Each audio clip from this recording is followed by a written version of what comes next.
got it down to the short block. Just a few more items to take off. Distributor, air breather, pulley's just sitting there, pop that off.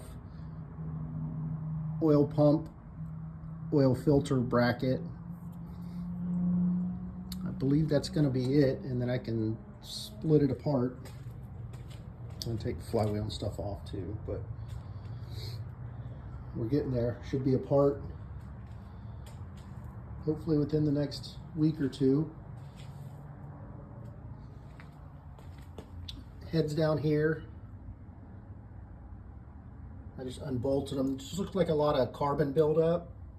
I don't really see any type of damage. Obviously I need to clean that to really look under there, make sure there's no cracks or anything, because these were used when they were put on several years ago.